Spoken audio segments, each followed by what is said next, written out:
I'm really pleased to be talking at this conference with this wonderful title, Sound Art Matters, which absolutely caught my eye when I saw it, because on the one hand it seems like, well, of course sound art matters, you know, or what do you mean sound art matters? I mean, it just seems like a very innocuous sort of title for a conference, but when you think about it, actually it's very fecund. You know, there's a lot in it that we can draw from.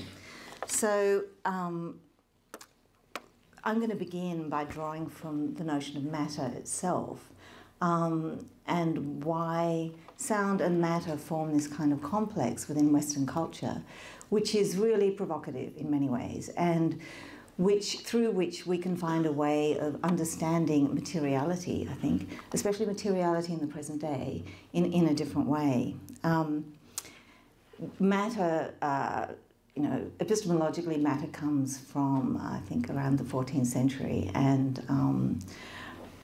in epistemology, it's always about a substance. It's not about a thing, it's about a substance. So the substance that is prior to the thing comes out of, or the object comes out of substance.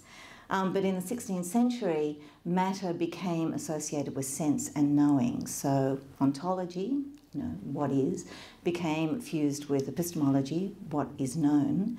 And there was this term called matterless, which meant both without matter and it doesn't matter. And in our culture, what isn't matter doesn't matter. And we have that. We have all these terms for not mattering, like insubstantial, or when that's insubstantial, that's immaterial, that, you know, matter doesn't matter. If it's not matter, it doesn't matter. And of course, sound has never been considered to be matter. It's always been immaterial. So what I want to consider today then is when matter got associated with making sense or knowing or epistemology, and the immaterial got divorced from making sense. When that happened, there was a kind of shift, and what I want to consider today is what happened in that shift, and also what does it mean to say that something matters? I mean, in what terms does it matter? Through what system of knowing does it matter? Through what ontology or epistemology does it matter? Where does sound matter? Or where does matter matter? You know, what are the criteria for mattering? So I am going to play a number of clips, but before I do that, I just want to go back to my paper and talk a little about, I've talked about that. I'm going to play some clips, and I want to talk about the clips in terms of how they contribute to this idea of sound making sense in a different way. So when we think about the current state of the world, for instance, economic and ecological collapses that are going on at the moment, we can see that the ontology and the way of thinking that the Western world has inherited and continues to pursue, which is all about the object, the thing, the matter, the visible thing, the thing that can be quantified, the thing that can be categorized, the thing that can be monetized, the thing that, you know, drives the economy, etc., etc. That thing, which is the material, visible, substantial thing, is also the thing of neoliberalism, and is also the thing that isn't working. It's the mode. It creates a mode of sense that isn't working. It's leading to collapse. So what I want to ask is, what mode of thinking would work? What kind of materiality or immateriality would create a different form of sense? And what I want to look at in the works that I'm going to play is the kind of sense that is created as a prior sense, as something prior to the thing.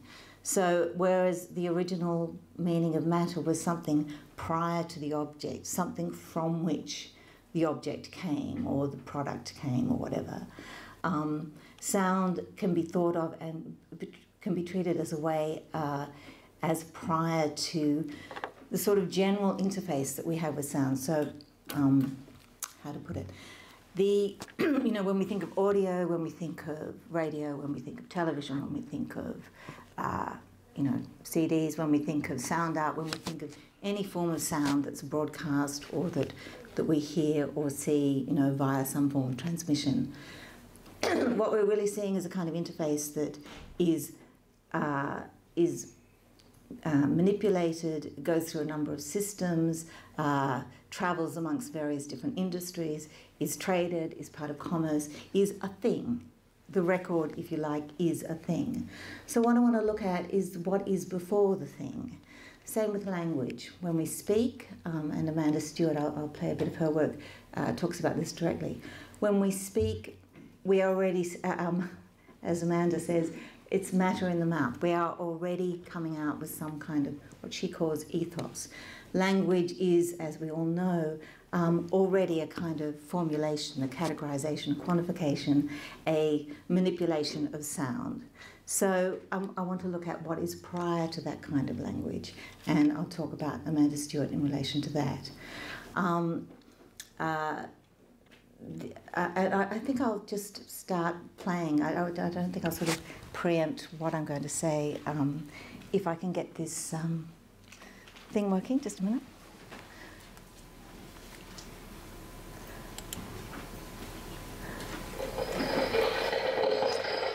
So this is without records from 2018, and I'll just play a bit of it and then talk about it.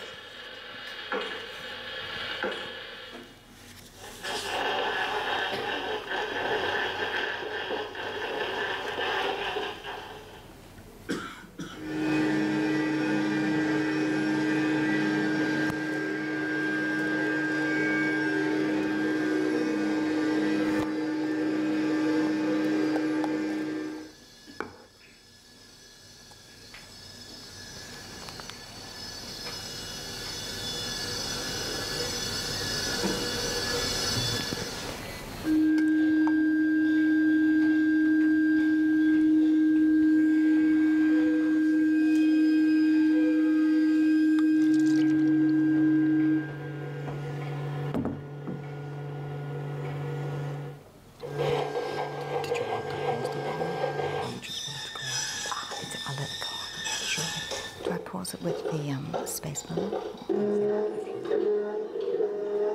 you want to pause it, just click there. If you don't want to use the mouse, you can just choose this one actually. You just click this button and it goes on. That's up to you.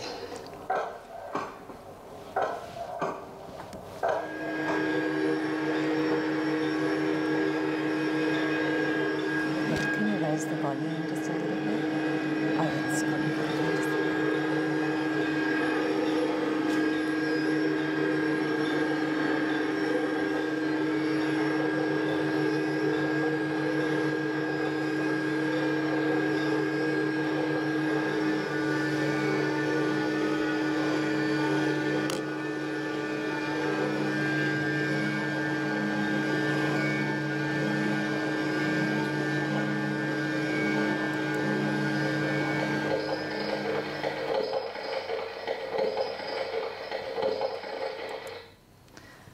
So, this piece was exhibited in the Museum of Modern Art in Tokyo, and in 2013, as part of an exhibition called Search for a New Synesthesia, which was a lot of sound installations. It's a very, very interesting exhibition.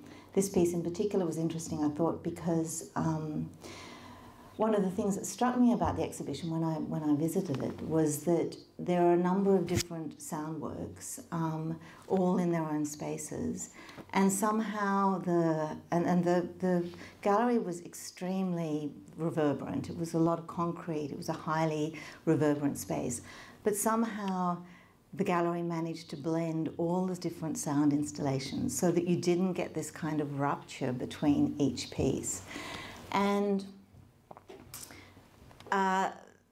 that's one of the things that I think sound art, there's a tendency in sound art, in galleries in particular, to create a sort of a homogenized space. Because what happened, and you can hear this on the video, what happened with the sort of bleeding, the attempt to contain all the installations in one space, was that you got this sort of homogenized sound. Now, part of that might have been a tone generator that was producing a sort of equalizing tone that kind of softened the jagged edges of, say, the percussive sound of the turntables. But part of it was also just the ambience of the space itself. So I've talked about this elsewhere as a kind of institutionalization of sound, where you have this kind of totality imposed, almost like an oral aesthetic imposed on a space. You can think about it in terms of shopping malls or airports or stadiums or, you know, places like that where you have a multitude of different, you know, individualized sounds like voices or, in this case, turntables that get kind of washed over in this sort of aesthetic. So we have, say, in particular with sound art, we have a kind of overriding gallery aesthetic on top, layered over the individual art pieces. One of the things without records that's really interesting is that it moves from the, and you see in the video, it moves from the particular percussive sound of the turntable being played with nothing on it to the gallery, and you can hear the difference in the sound. You know, it goes from this kind of click, click percussive sound out to this kind of wash of sound. And in a way it makes a statement about pieces like this in galleries itself. So it makes a statement about sound art itself. And in that respect, it's I think it's interesting because it's sound intervening with sound. You have the percussive sound of the turntables, in a sense, intervening with the institutionalized sound of the gallery, which I think is very interesting. The other interesting aspect of this installation is that the turntables are all from there's 119 turntables, and they're all from the 1950s, or most of them. Now, as a consequence, you can think about the vinyl record coming out of the 1950s, and the vinyl record being something that is vinyl overlaying on the turntable. And that to me is a very kind of metaphoric statement, because the vinyl record overlays the percussive sound of or the mechanism of the turntable. In this piece, the turntables are all, you know, percussive sounds, or mainly percussive sounds. But the vinyl overlays that with some form of music culture, popular culture. And so what you have is this sort of raw state being exposed, the raw state of the turntable, which is creating all these mechanical sounds, domestic sounds, noisy sounds, the sounds of industry, the sounds of commerce, you know, the sounds that the record, the music record, covers over. And in its covering over creates a distinction between noise and music that then becomes part of music and culture. So without records, with this exhibition, you get a kind of exposition of that, not only of the individual piece, the individual turntable within the gallery context, but also the sort of prior state of sound before the record player became an instrument for the mass production of music. So you get a kind of a reflection back. You get sound commenting on sound, or percussive sounds, noise, if you like, commenting on the audio industry or the music industry.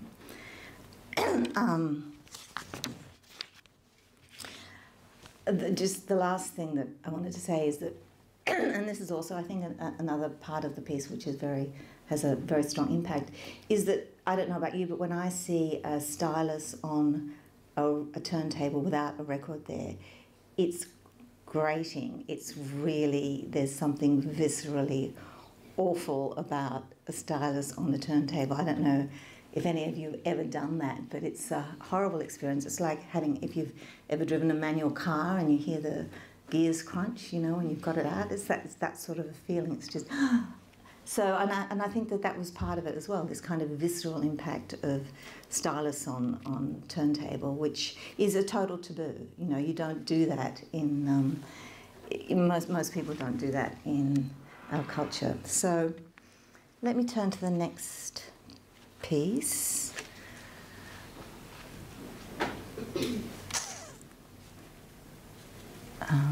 If I can. Now, again, I'm completely unfamiliar with Windows and I don't know how to get to the next slide. So, this one? Ah, yeah, it's okay. So I want to talk about Amanda Stewart's work. She also deals with taboo areas. Amanda Stewart is probably one of the most preeminent sound voice. She's called a sound pop, but she's not really. She doesn't really identify as that, but a sound artist that uses her voice, and what she does with her voice is again this idea of using her voice to bring out something that's prior to language, prior to culture, the sort of subterranean world of sound that is in the voice and that comes out through language, but only after a certain amount of manipulation, only as a sort of afterword, if you like. In about the mid-1990s, Amanda, who plays a lot with experimental music groups in Australia and Berlin and the world actually, in about the mid-90s, she started playing with laptop improv groups. So I'm sure you've seen them, groups of people who just use laptops only. And she felt that her voice was far too prominent. It was far too much centre stage. So she developed what she called a voice that is not a voice, which is really a voice that sounds like an electronic synthesizer, or she describes it as the sound of pulling a plug out of a socket. That's what she was aiming for. And she wanted to do that so that she wouldn't stand out, so that she could blend in with the sound. But there are many very interesting also consequences of her doing that. So let me just play a little bit. I'll just get past these slides. Wait a minute. Just a sec.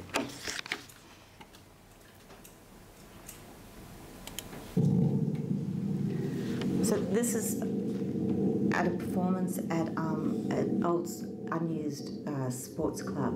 So it's the recording is very good. So apologies for that.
This formula is about you and being away from me, of how function in the making. Wait, the body of the making or the carcass of the maid?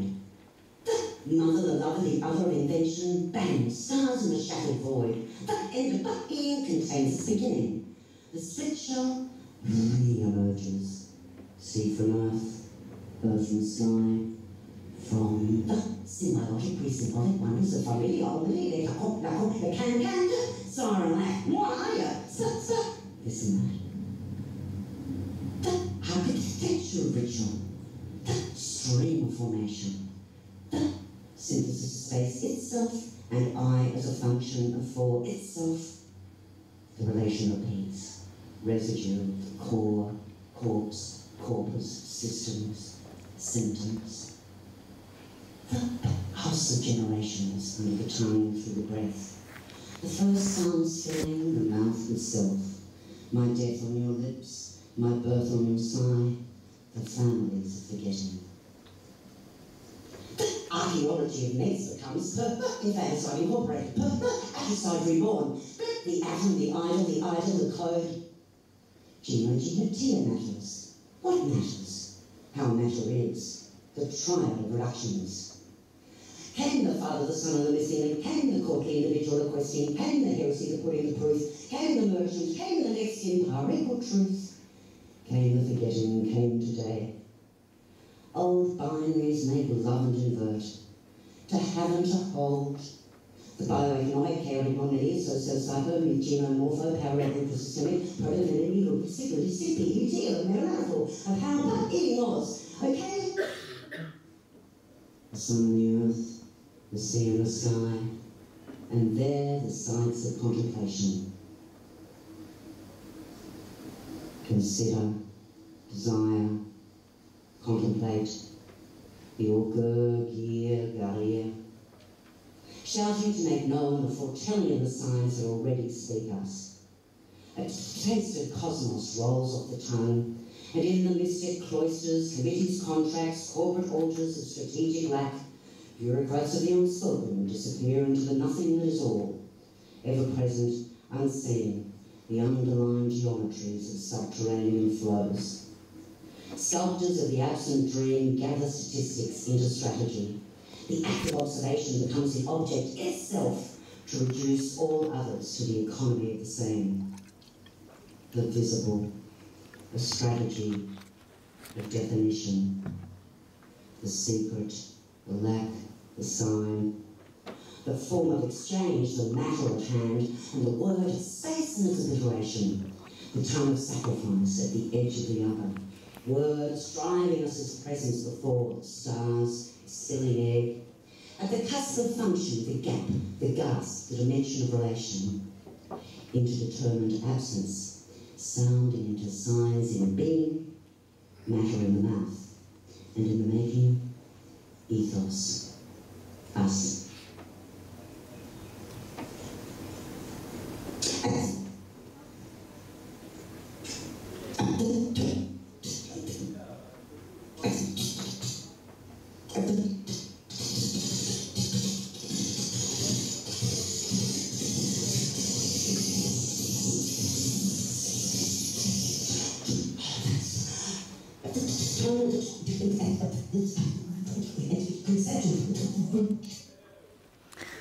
So it's a rather long clip, and I wanted to play all of it, or most of it, because it connects very much with the next piece that I'm going to talk about. But in the last bit that you heard there, she's imitating something like some kind of digital processor. And the interesting thing about this work is both that Stewart brings out, the sort of undercurrents of language, which can say things that, words can't. And that's wonderful, but it's not unique. I think what is unique about her work is that she embodies the digital in a sense. She embodies what it is to sound like a digital processor. Her whole stance has to be, and she's talked about this privately, in order to perform those sound works, to sound like a digital processor, she has to literally suck her breath into her mouth. And the first, I mean, she can do it now, but the first few times she did it, she nearly fainted because she basically can't breathe. So to create the voice that isn't a voice, she has to avoid popping the microphone. She has to really control her breath in a particular way, and what that means is that she's almost sort of inhaling herself.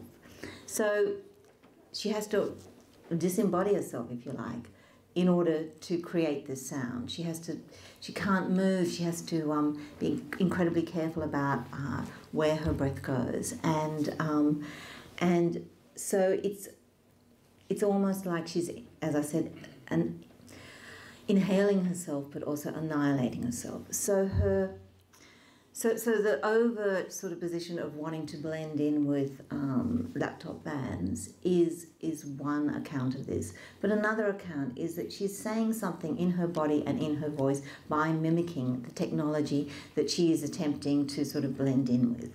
She is saying something about digital processing and laptop improvisation that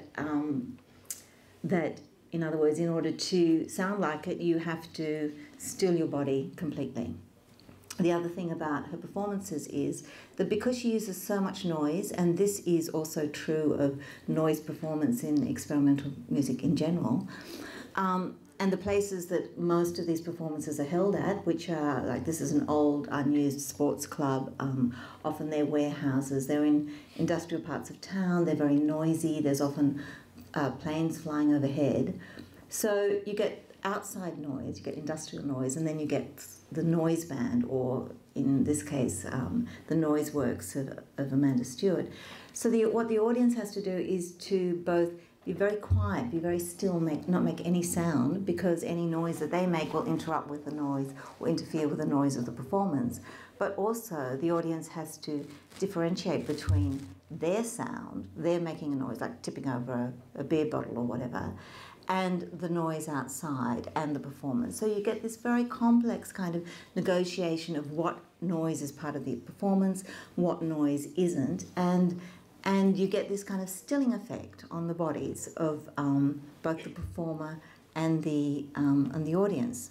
And believe me, in some of these performances, I have never seen audiences so quiet. You know, people barely breathe because they don't want to add their sound. They want to be able to sort of recognise what the performance is, what the outside sound is, what's going on. It's a very interesting kind of complex of situations. So the next piece I want to play, which also relates, I guess, to this idea of atomization that Amanda was talking about in her poetry, the idea of the unit, the one, the atom, the whole sort of ethos of divide and conquer, in a kind of prior sense, is Ryoji Akida's work. I don't know if many of you are familiar with his work, but he's extremely prolific now.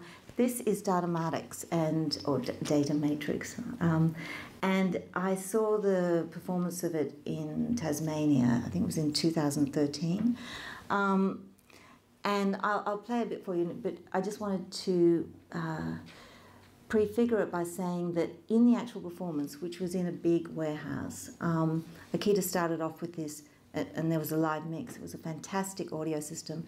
Akita started off with a kind of very low bass drone, which was so bassy and so loud that the floor was actually vibrating. So most of the audience were lying on the floor getting a wonderful massage while the whole thing was going on. And you don't see that in the video clip. So you're just going to have to imagine that there's a beautiful deep bass tone beginning the piece. But yeah, also, I mean, this is in many ways a kind of visual and sonic representation of the kinds of things that Stuart was talking about.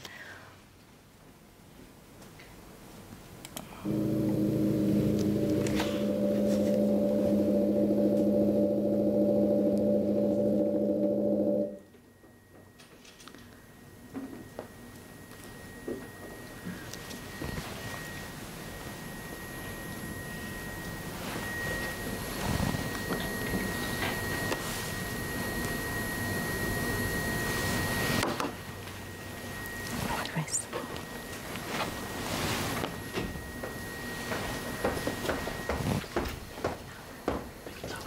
Yeah, thanks.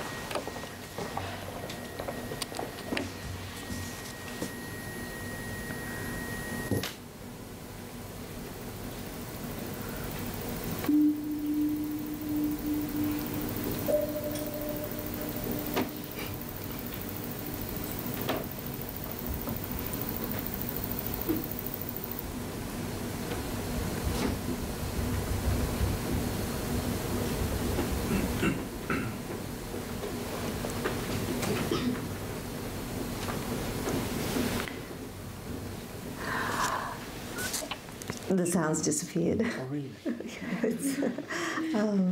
It's meant to be there. I'll just... Yeah, this is an image of the galaxy that a grid is being overlain upon.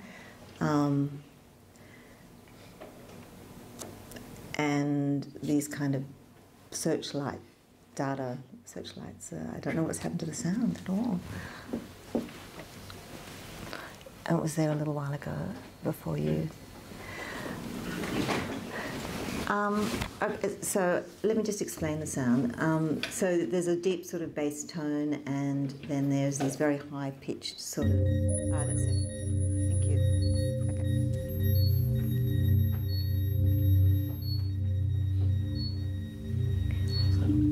Up. Yeah.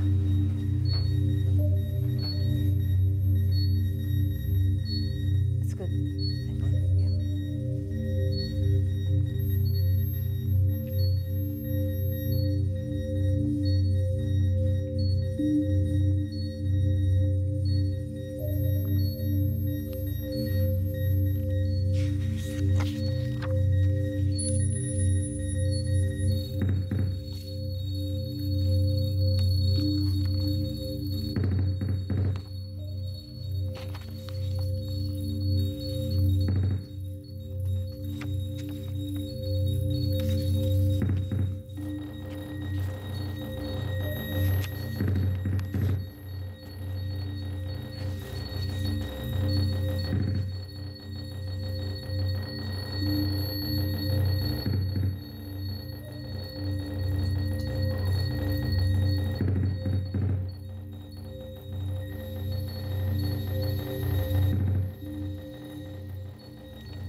So, although it's very difficult to see on the screen, essentially what's happening is the galaxies are being named and numbered, and the screen has, digital printouts of, their coordinates and magnitude and all that kind of information. So visually, it looks like it's, a kind of a datification or dataization of the universe or galaxies, which is, part of the whole suite of, this is only one excerpt from Datamatics, but there's a whole suite of different kind of orderings. You know, you have genetic sequences, you have cellular structures, you have all these sort of,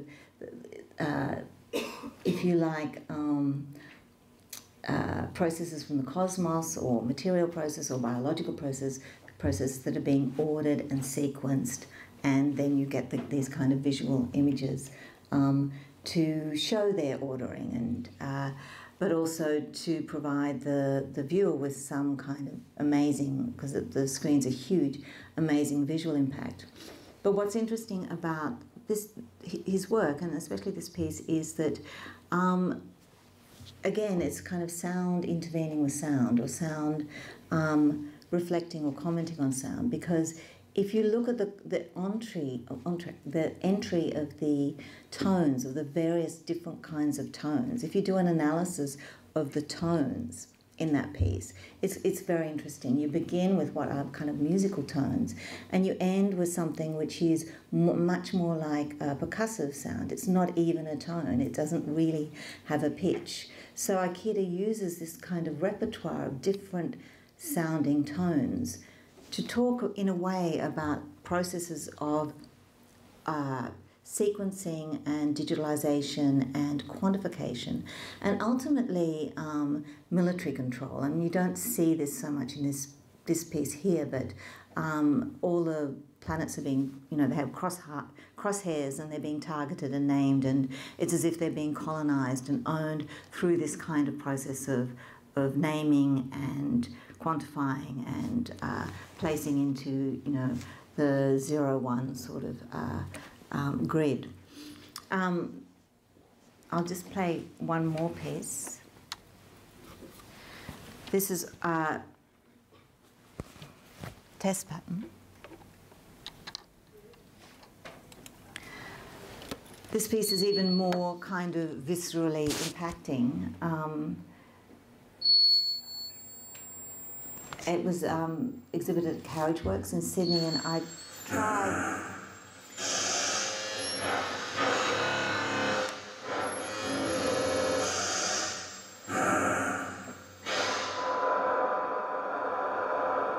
So, turning down the sound, but really in the space it was much louder. It was unbelievably ear-piercing. The thing about this piece is both the title, Test Pattern, so it's the pattern prior to transmission, it's prior to the actual program, it's what calibrates, you know, equipment, technological equipment. We have the calibration tone in audio, we have the sort of test pattern in particularly early television. People who tried to walk that, it's like a catwalk, it's huge sort of length of images, and people would try and walk it, and it was almost impossible. It was, you got this amazingly, it was like vertigo. You got this, the experience was completely paralyzing and dizzying. It was very hard to sort of walk and not fall over, and also the sound was of such a high frequency that it made people sick. It made me sick. I mean, it was nauseating.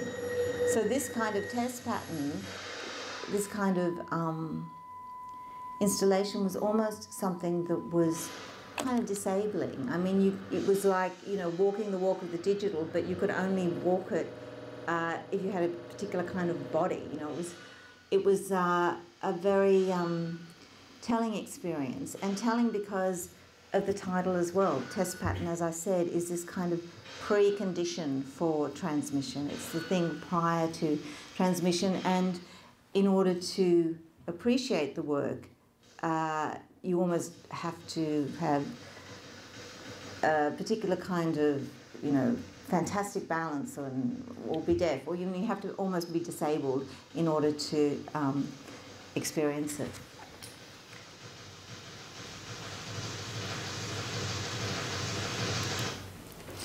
So the last piece I want to talk about, it also uses the idea of a calibration tone as something prior to the recording. This is a piece, it's a working project called A Quivering Marginalia by Gary Warner and John McCormack. And what it is various excerpts from the Cornell Lab of Ornithology's collection of animal sounds. And the artists have brought them together and sort of composed them. And what they're looking at are the kind of poetic utterances in the sort of information that's given prior to the animal sound recording. So the date, the time, the elevation, you know, maybe a description of the landscape, whatever, the weather, whatever, but not the actual sound of the animal themselves. So I'll just play you a bit.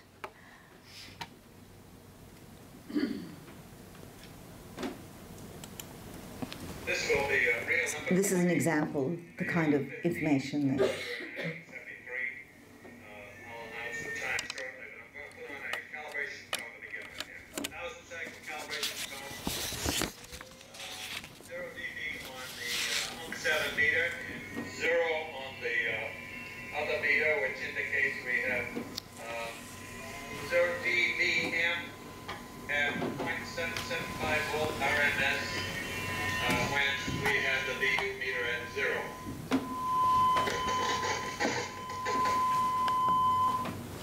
So the idea for the installation is to build a geodesic dome and to have a lot of speakers within the dome and to have, as I said, these fragments playing.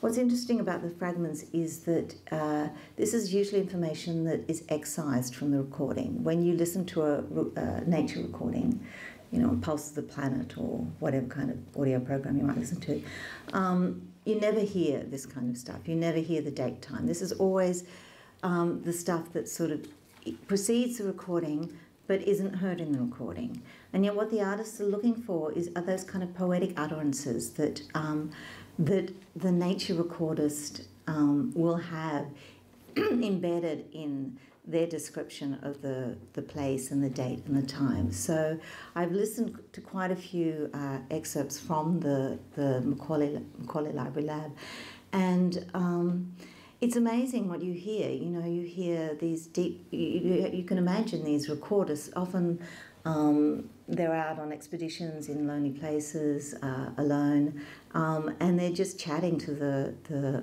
tape recorder, or they're running out of tape, and so they're trying to say things really quickly. And remember, a lot of this was done on analog tape, you know, back in the 70s, and so you get this sort of amazing array of both information that, you know, obviously needs to be there, but also these strange sort of comments about what's going on and quite a lot of emotion. You know, you hear the sort of fear and the loneliness and the awkwardness and the, you know, the microphone's falling off a tree or something's happening or the apes coming up the hill and they're, you know, a bit scared or whatever. I mean, you get this sort of emotive impact or emotive content in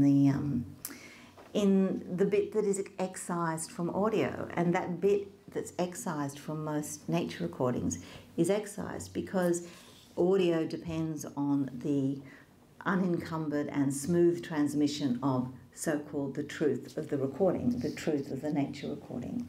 The listener who listens to the nature recording doesn't want to hear, doesn't want to even be, you know, influenced or cognizant of the fact that it was actually recorded. They just want to hear the beautiful sound of the whale, or they want to hear the bird call or whatever. They don't want to hear the bit beforehand. So what the artists are doing in this work, they're bringing out the bit beforehand, and they're bringing out the bit beforehand in order to comment on, you know, our relationship in a sense with nature. And it's a very interesting. Let me just play another piece.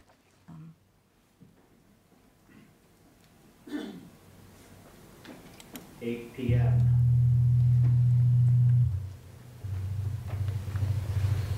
July 9th,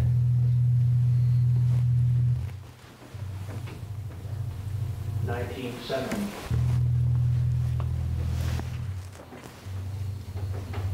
9,500 feet.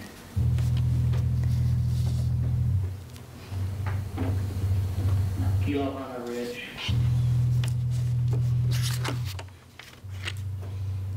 The rim of Haleakala crater.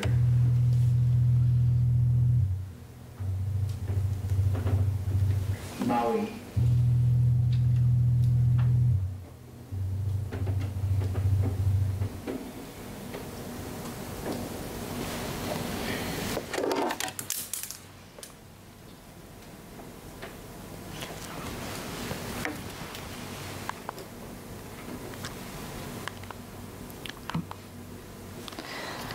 Right, so that's just a combination of a few different sort of excerpts.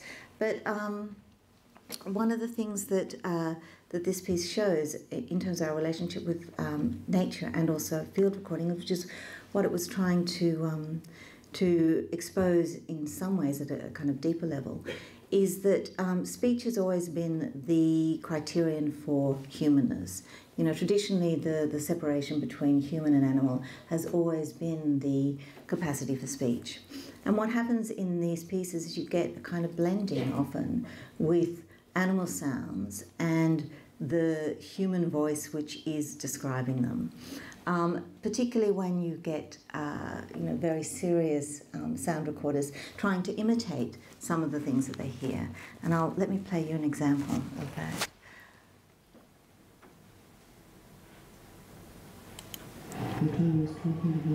No, that's not it.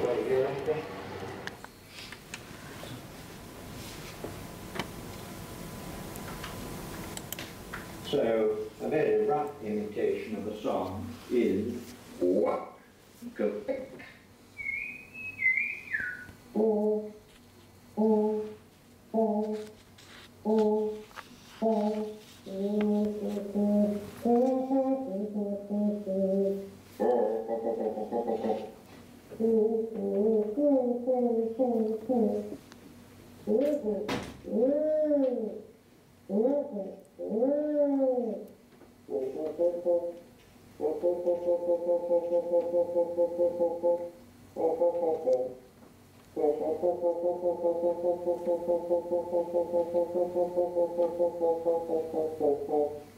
and so.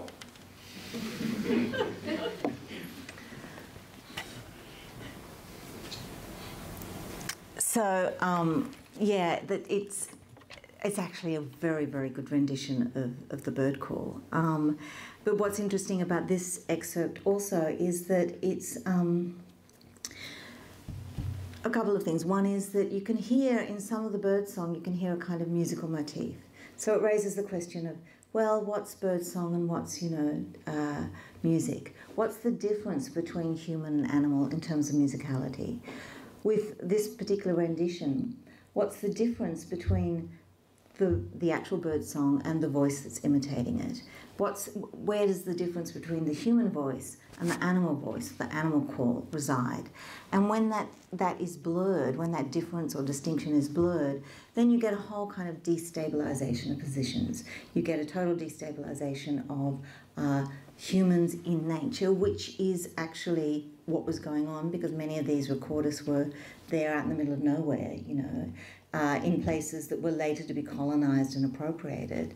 And how would they be appropriated? They would be appropriated through vehicles such as roads, transport, and language. Language is a very important aspect of colonialism.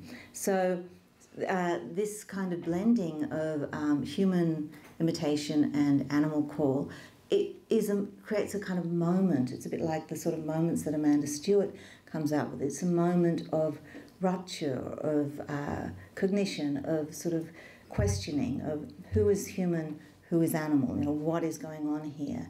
It's very, very disruptive. And what happens with audio is that moment, because it's caught on tape, becomes something that is sort of verified. It becomes a sort of fact. So you wouldn't get this sort of imitation on a nature recording. You would get the sound of the bird, but you wouldn't get the imitation, because the imitation is far too threatening. The audio recording confirms and verifies the recording of the bird, but it cannot confirm and verify the recording prior to the recording, if you know what I mean. It can't confirm and verify its own sort of, its own mode of manipulation and mediation. So there's a number of different layers in this piece then that I think is very interesting. Again, it's like the other works. It's about what goes on prior to the interface, the sonic interface that we usually react with. That is usually the sort of vehicle for our interface with audio or with sound. So it's sort of sound commenting on sound, sound intervening with sound, sound using sound to say something about not just sound art, but also all the institutions that are associated with the institutionalization of sound, language, commerce, media, transmission, audio, etc. So let me just finish with a quote by Jean-Luc Nancy, which I think sort of sums up the aim of what I see as sound art that is meaningful and that makes sense, that helps us make sense. He writes, in relation to these sorts of works, that it's art that, quote, takes as its theme and place the opening of sense, the opening of sense as such along sensuous surfaces. Open quote, presentation of presentation, close quote, the motion and emotion of a coming. And yeah, again, to me that sort of sums up this way of making sense of not just matter, but also what matters through sound, intervening with sound. So that ends my presentation, and if there are any questions, please go ahead.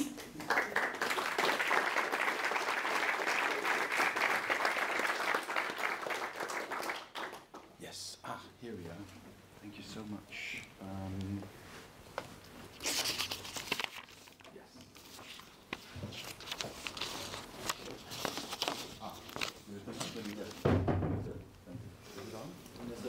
There's a button.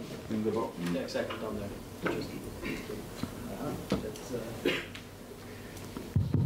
Yes, there you go. Thank you, Francis. It's great to see some of those works, and I know some of these artists as well, being from Australia. With John and Gary's work, Gary had told me about this work, and I was very curious to see how it's developing. I just have a question. Do they have anything? I was surprised when I saw this aspect of it, the dome and this physical structure. So I'm just curious, did they have anything to say about how they are representing these works and what sort of role the physical structure has? Because to me that seems that there's quite a restaging of this that's taking place with this dome. And I'm just a little bit curious about what, if you know, what they have in mind about representing it to an audience. Yeah, well, as I said, it's a work in progress. The dome is a space that people will sit in. I think it's going to be housed in a gallery somewhere. And there'll be sort of a multitude of speakers playing fragments from the archive that they've selected. And I think John McCormack's working on a program that will randomly trigger various different fragments into, and maybe trigger them in such a way that they create some kind of a overlay with each other, so it's a sort of a, more like a composition. But I don't think he's finished the software yet, so I guess what I'm curious about is that, in a sense,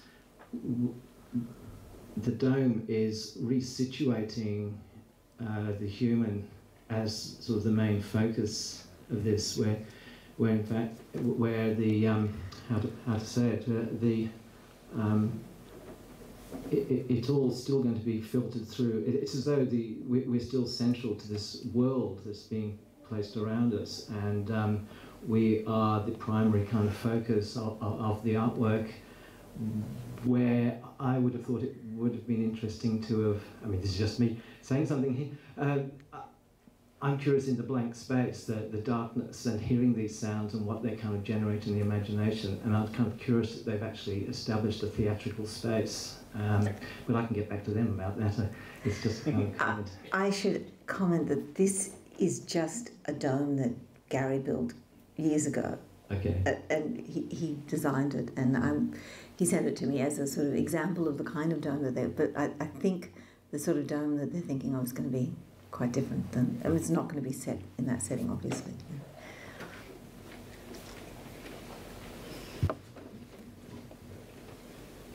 Any more questions for Francis? was actually curious about the. Oh, do you have? Okay, I'll say that. Thank you very much. My question is about the main subject of your talk about matter and sound and different institutional contexts you presented here. And a lot of the pieces you showed here were, and that's what I guess the last question was also relating to, is about sort of the audiovisual contract, you could say, of listening to the piece, how it sort of functions in relation to the visual aspects that are presented. And my question is about what these circumstances in general place in our experience and our understanding of sound as matter. Because it seems like when I watch and listen to some of the pieces, that it is very important what the circumstances or the medium or the institution or the environment in which this performance takes place is actually when that is exposed or presented or thematized, sound becomes more like material in a sense. Could you perhaps reflect something about it? That's an incredibly big question, because you can think of sound mattering, like coming into matter and also starting to matter when it's within certain institutional frameworks, which are often visual frameworks. So the entire the distinction, for instance, between noise and sound, between sound art and everyday sound, is totally dependent on its context, and that context brings it into something, a thing, an object, a thing that matters. So the gallery, the performance space, more than anything else, and I'm here, this is my presentation is testament to this, more than anything else, the recording of it, the audiovisual recording of it. So there is, and that's one of the incredible ironies and interesting things about, say, experimental sound art, or, I mean, anything could be sound art. I can drop a glass and it can be sound art. You know, any sound can form part of a sound art thing. So a whole question of what is sound art is a question based on a distinction between, as you said, context. It's not sound. The sound of a glass falling, that can be anything. So, I mean, it comes to, that's why sound art is so interesting, because it's almost impossible to say what sound art is without referring to the institution. And once you refer to the institution, you refer to economies of sound that we don't normally want to think of in relation to art. So it brings art into the sort of fold of economies of art, you know, economies of culture. It's a wonderful question and a very sort of deep question. So I could go on about it, but I hope that that answers it to some extent. Yeah. Yeah. Another question. Thank you for the announcement. So there we are. Yeah. Good. That's good. Thank you for a great talk, Francis. I really enjoyed it. I had a question about Ikeda. And having seen myself the installation at Vinyl Factory in London and a presentation he did at the Barbican as well, both very memorable, I thought how it's as if he seems interested in a certain kind of erotics of sound, but not in relation to humans so much as if the data is enjoying itself or is performing for itself. There's an aspect there, I think, in terms of the abstraction of sound. That it's a post-human kind of experience. His focus on galaxies, the use of the test pattern seemed to me to enforce that idea of a sound that is being proposed as not for humans so much as for other entities or for other kinds of experience. And I wondered then how, if that is plausible, it seems slightly ridiculous also to me, because the sound has to come in some way, has to be human generated, of course, but if that theory or practice of his is plausible, in what way might this escape the traditional routes of commerce, the traditional cycles of commerce, which seems to be a proposition of yours in some way, that the sound that interests you, the sound that matters to you, through its passage to a kind of immateriality, escapes the traps of commerce that you find or you feel pernicious in relation to contemporary economics, of which you're critical. Well, you know, in Akita's writings about his work, he does talk about wanting to test the limits of perceptibility with sound, and certainly with test pattern, I think he tests the limits of tolerance, you know, physical tolerance to sound. But in his writings, I think it's important to understand his situation, where he is in Tokyo or in Japan, where his funding is coming from, the kind of culture that he's, especially with datamatics and the sort of emphasis on digitalization and data and the sound of data. And you're right, the kind of erotics with the glitch, if you like, or the erotics with the beat. It's important to think about his situation in Tokyo and what that might mean. I don't think that there is, you know, an escape through imperceptibility, escape from commerce through imperceptibility, the imperceptibility of sound. And I think that certainly my reading of his work is that perhaps this is not true with test pattern, but certainly with datamatics, that the musicality of the introduction of the tones, either Akita is doing it and, you know, non-consciously, but I don't believe that. I think if you listen to the musicality of the introduction of the tones with the synchronization with the image, then you can see a kind of message in the musical composition. The way that he introduces tones, and particularly the frequency of tones, the kind of the way that the tones move from being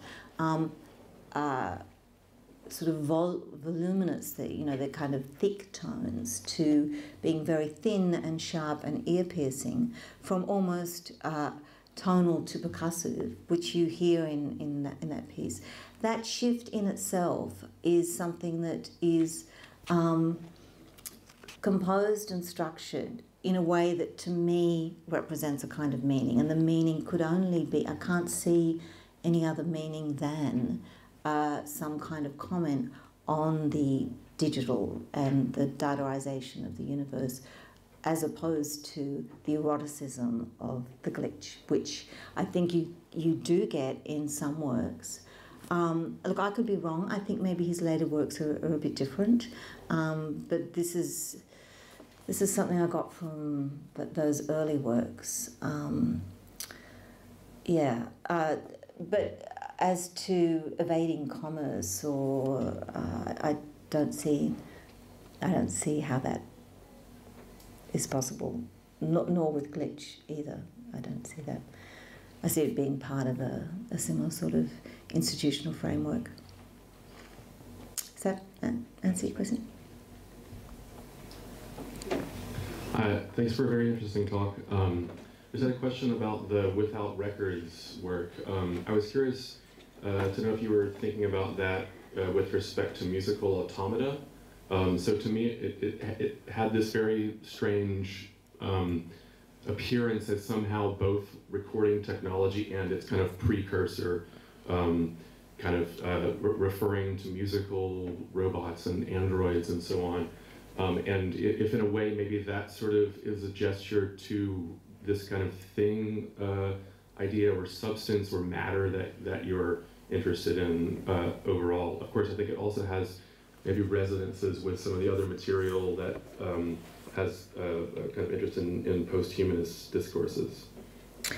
I think actually, if you look at the installation and if you look at the aesthetics of the installation, I don't see references to automata in that.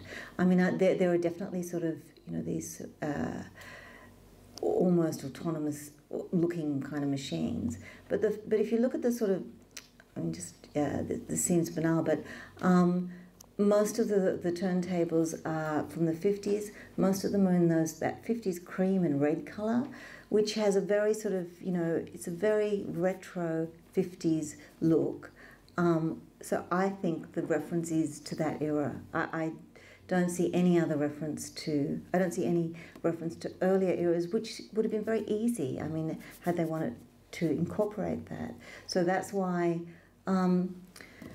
I think it's also a reference to, some of the composers like John Cage, who in the 50s was talking about, I don't know if he had a text called Without Records, but he did he was doing a number of different pieces with records.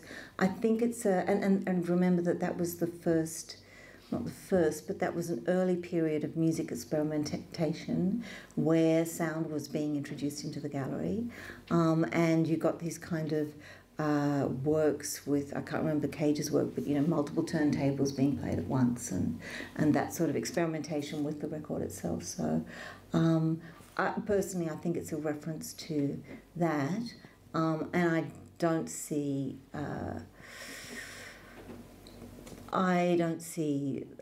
reference to post-humanism in there. I mean, there's lots of sound works that do that, but I personally don't see. That's my reading of the piece. That I think there's, it's fairly much about the 50s and that era. And I think the title's a play on a piece by Cage, but I can't remember the name of the piece. But yeah.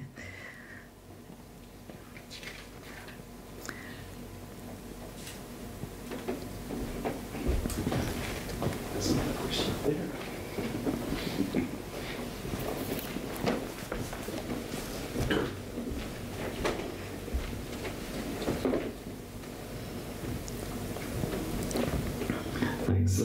Thanks for a great talk, Francis. I just wondered if you could comment a bit more on the links between the sorts of works you've shown us and modern sort of ecological modes of thought, because it struck me that all these works that are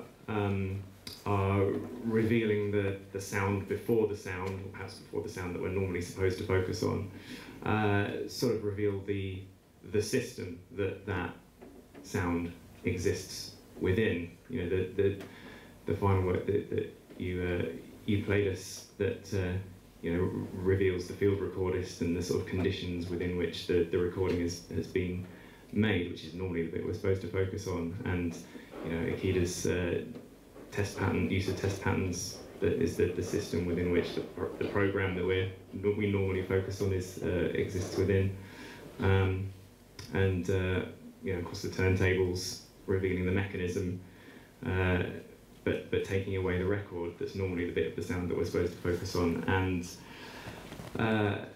it struck me there's a link between revealing that system, that ecosystem, if you like, of various interacting parts, behind the bit that we would normally focus on, has a strong link with the sorts of ecological modes of thinking that we're trying to develop in the present sort of time of ecological crisis. So I wondered if you had any thoughts about that. Yeah, that's a fantastic question. Thank you for that. A lot of these works, but also a lot of my writing recently has been about, very much influenced by Michel Serres, has been about the possibility for making sense differently.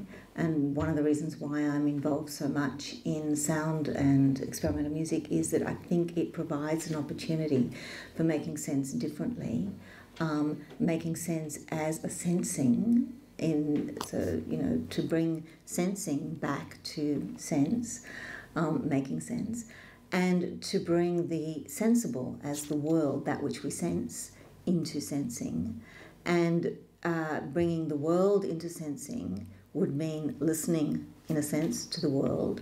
And if we listen, we're not...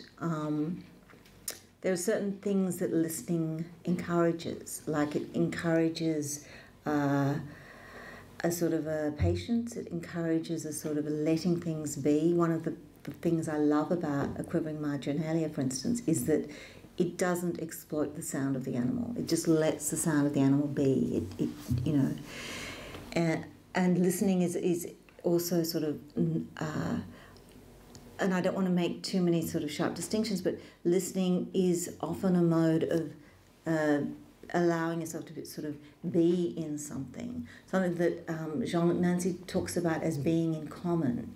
So being in common, being sort of a collective, part of a collective listening, which is grounded, which is sort of in space. It's not necessarily through headphones. It's in space. It's in the atmosphere. It's listening to sound as atmosphere, as immaterial, as something that can't necessarily be owned or objectified. I'm not saying it can't be objectified, but it's more resistant to objectification and quantification. So the idea is that then sound as a kind of atmospheric, immaterial thing provides, if thinking through sound, it provides a way of getting out of that idea of the object which is traded and, you know, the individual which is sacrosanct. And so perhaps it's a way into thinking past neoliberalism, thinking past capitalism, and a way of thinking which isn't within discourse. So it's a kind of it's a mode of understanding or a mode of making sense that is outside of discursive arenas or discursive parameters. And that's something that I think is really important, because I mean, who said it? I can't remember who said it. It's easier to imagine the end of the world than it is to imagine the end of capitalism. You know, we cannot even imagine, we can't think about the end of capitalism. How do we think about the end of capitalism? Only through a different way of thinking, only through a thinking that is maybe not thinking, a making sense that is maybe senseless. You know, maybe, and maybe the sound that is senseless because it's immaterial, because it's, you know, atmospheric, provides us with a way into sense. Now, I know that doesn't make sense a lot, but it's what I'm trying to get to is a form of thinking through crises without falling back on, you know, all the sort of rehearsed discourses and critiques that we have now, you know, that always end up saying there can't be any different, you know, things can't be different. So this is where I think sound art, you know, and actually I really believe that sound art, experimental music, does this, because when you, particularly, you know, live performance, when you, like I was saying with Stuart's work, when you're at a performance, everyone's incredibly quiet because they have to be in order to distinguish between noise and noise, you know, and so you get this kind of focused listening. You get people attempting to understand what's going on, because often it's not music, it's not easy to follow, you know. You get this sort of collective attempt at reaching an understanding that you don't get with other forms. So yeah, I absolutely believe this, and it doesn't make a lot of sense, and it's not easy to articulate, but I think you're absolutely right and thank you for asking the question. Mm. Yes.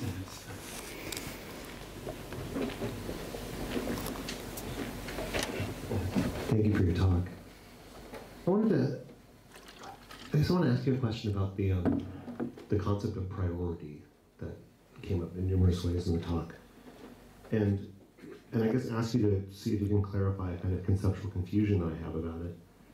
So in certain places in the talk, like in the opening of the talk, you talked about the early, I guess, 13th and 14th century notion of matter, where matter precedes, being matter has a kind of priority, I guess, in that sense, or being ontological priority, not really historical, I guess, you know.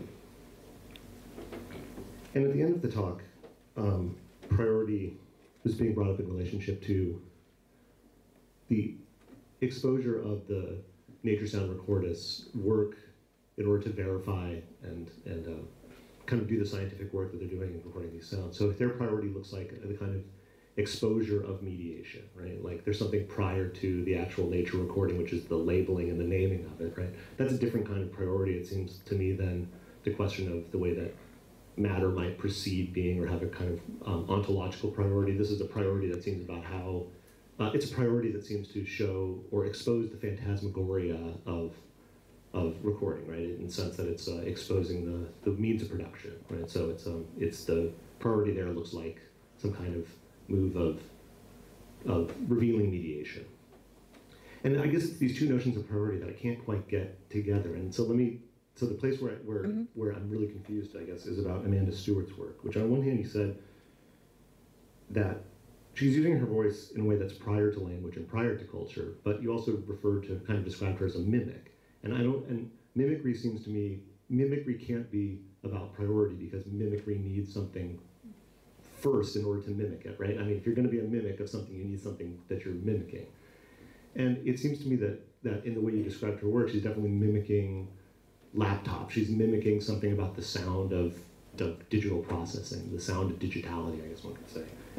I don't quite understand how that then would be tied to the question of the priority, or that she's doing something prior to language and culture. It seems to me, in fact, it would have to be the opposite, that what she's doing is not about the priority of language, it's about mimicking, it's about what comes after language and culture in a certain sense, So this is, this is my confusion. I'm wondering if you can help this, elaborate or unpack or clarify this notion of priority. So this confusion comes out of me not reading a paragraph of my paper that I should have read, which talked about this exactly, that it's both pre and post linguistic, the sort of stuff that she's doing. It's not, and also I should say that you're right in being confused about prior and priority, because like epistemologically, prior to matter, prior to something is connected with poiesis. It's in terms of philosophy, it's something that isn't prior in the sense of having priority, and it isn't even prior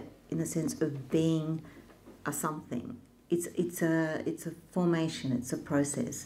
So that old notion of matter as substance prior to the thing is more about a process of the thing coming into being, whereas the date and time and elevation and whatever that's excised from the audio recording is more about two things. One is the condition for archiving that you need. The other is in the calibration tone, the old tone that was used for audio that was on old audio recordings. You needed to have a tone to calibrate the equipment. So that's a pre-transmissional thing. It's pre, but not prior. I mean, it doesn't have priority in that sense. And so that portion of the recording being excised is a portion of audio as were it heard would reveal itself as audio, and etc. etc. So does that answer you? I mean, I should have actually mentioned that it's I didn't mean pre-linguistic. It's Amanda Stewart's work is not about the voice coming into language. It's both. It's about the way that words are matter in the mouth, literally. It's about the way that the voice is performs a kind of ethos or embodies a kind of ethos.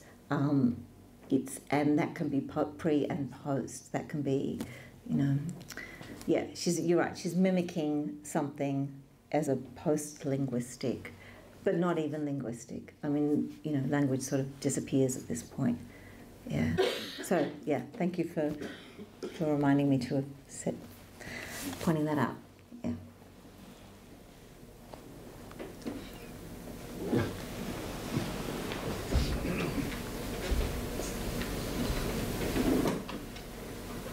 Thank you for your talk. I found it really, really great. I really like how you try to find this before, as you said, especially in relation to this piece. You said I don't remember exactly how you put it, but it was like the before of the recording, or normally we just want to hear the bird song, but here it was like we were taking it to this before level. And I was just wondering, now you were also talking about what is this before. So I was just thinking that, in the 50s we had this general shift from a focus on language as a system towards language as a performance. And in the art scene we have this shift from the focus on what is on the canvas to the canvas itself, to the gallery space, as in modernism and minimalism. Is it this kind of before that you're talking about? Something, because you say it's not pre-linguistic, but it's somehow before matter. It's somehow the matter that we use in order for something to begin to matter. So I was just wondering, is it this kind of before that you're talking about? Is it the speech act, only not done by the use of language, but the speech act, or the act of making sense, done by the use of technologies, including the human body? Is it this kind of before, or is it this kind of distinction that you're operating in? Before is probably not a very good word, because it's a, it implies some kind of chronology. What I'm really talking about is a kind of leverage that can operate, so that you get some sound opening up other sound in a meta level, as you mentioned. So, for instance, the sharp tones of Akita's work opens up other things, other reflections on sound within the piece that reveals it. Amanda's sort of noise works, pretending to be a digital processor, opens up other sound, maybe the sound of language. So it's a sort of a dynamic between sound and sound. And when I say before, I guess it's more like trying to expose the level that we don't normally associate with. So, to go, like science fiction, how many science fiction films have, like The Matrix, for instance, have, this kind of simulation, which is that which we interface with. And so this is, in a sense, what I'm trying to do is get beneath those sort of interfaces that we normally appreciate sound through, into something that's a bit prior to, but not chronologically prior to. You see what I mean?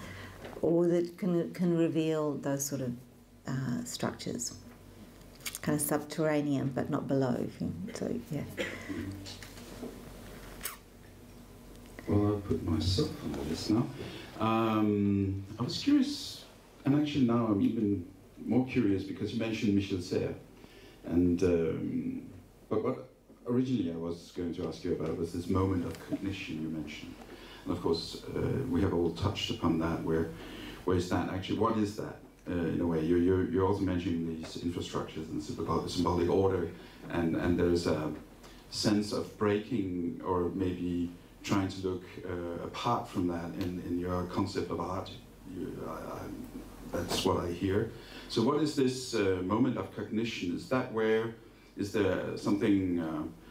A comparison going on, or is there, or this leveling you just mentioned, is that taking place there, or what is that, the moment of cognition? Is that taking place in the artwork, or is it?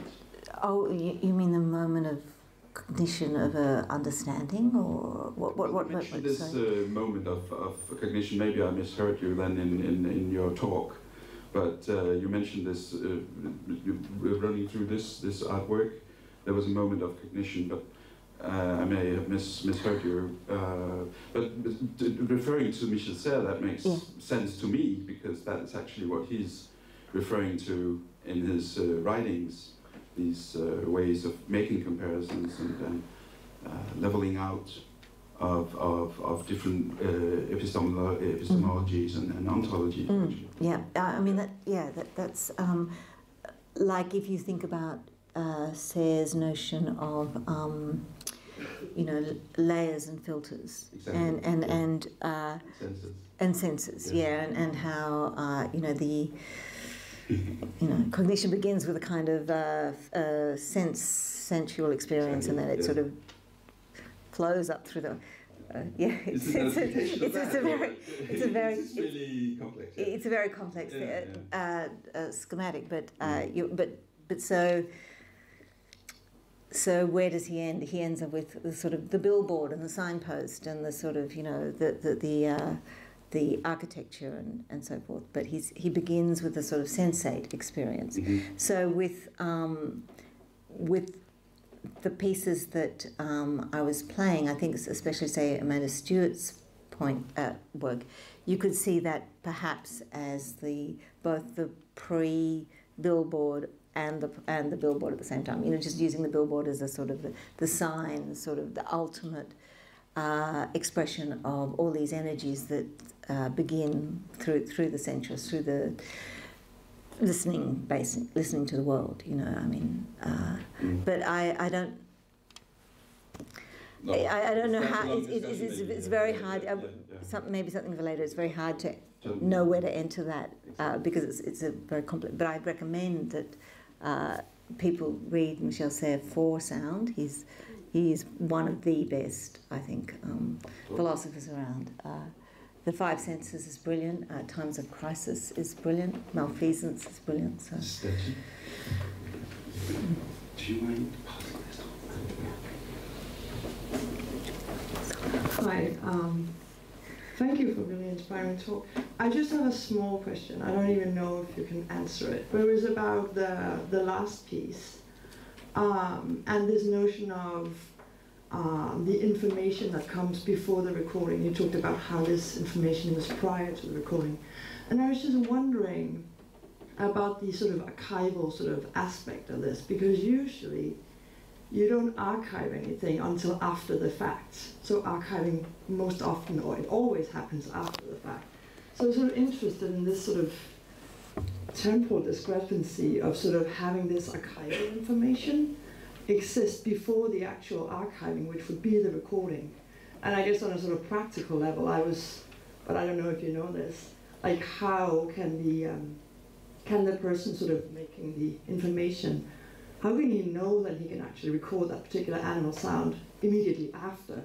You can't sort of call in the parrot to make a particular sound at a certain moment.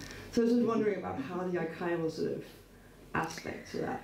Yeah, that's another really interesting part of the piece because, well, a couple of things. First of all, you had, because a lot of it was done in the 70s, it was done on analogue tape.